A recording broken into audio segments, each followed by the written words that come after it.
Shocking comments. Hype మామూలుగా లేదుగా. Tollywood young sensational Ram Charan నటిస్తున్న పెద్ది చిత్రం గురించి ఒక హాట్ న్యూస్ వైరల్ అవుతోంది. సీనియర్ దర్శకుడు వినాయక్ చేసిన కామెంట్స్ సినిమాపై అంచనాలను పెంచేశాయి. వివరాల్లోకి వెళ్తే, టాలీవుడ్ సీనియర్ మాస్ దర్శకుడు వివి వినాయక్ ఈ మధ్య కాలంలో వరుస ఇంటర్వ్యూలతో పాల్గొంటూ ఆసక్తికర విషయాలను వెల్లడిస్తున్నారు. అందులో భాగంగా తాజాగా ఆయన ఒక ఇంటర్వ్యూలో రామ్ చరణ్ హీరోగా తెరకెక్కిస్తున్న పెద్ది చిత్రం గురించి చేసిన వ్యాఖ్యలు ప్రస్తుతం సినీ వర్గాల్లో హాట్ టాపిక్గా మారాయి. ఈ వ్యాఖ్యలతో ఈ సినిమాపై అంచనాలు మరింత పెరిగిపోయాయి. తాజాగా వినాయక్ మాట్లాడుతూ, ప్రస్తుతం రామ్ చరణ్ పెద్ది చిత్రంలో నటిస్తున్నాడని, ఈ సినిమా నుంచి కొన్ని రోజుల క్రితం విడుదలైన ఒక పాట అద్భుతమైన రీతిలో శ్రోతలను ఆకట్టుకుందని తెలిపారు. అంతేకాకుండా ఈ సినిమాలో ఒక ప్రత్యేకమైన పాయింట్ దాచిపెట్టారని, అది తనకు తెలుసని చెప్పారు.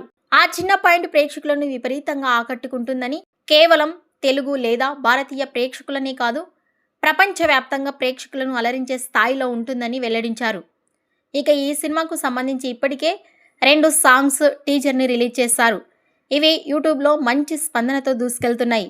ఇకపోతే ఈ సినిమా నుండి ట్రైలర్, థర్డ్ సాంగ్ రిలీజ్ చేయాలనే ఆలోచనలో ఉన్నారు మేకర్స్. ఇక ట్రైలర్కి అయితే టైం పడుతుంది, కానీ ఇక థర్డ్ సాంగ్ మాత్రం షూటింగ్ దశలో ఉంది. పెద్ది సినిమాకు సంబంధించి థర్డ్ సాంగ్ని రిలీజ్ చేయాలని మేకర్స్ ప్లాన్ చేస్తున్నారు. ఈ వీడియోపై మీ అభిప్రాయాన్ని కామెంట్స్ రూపంలో తెలియజేయండి.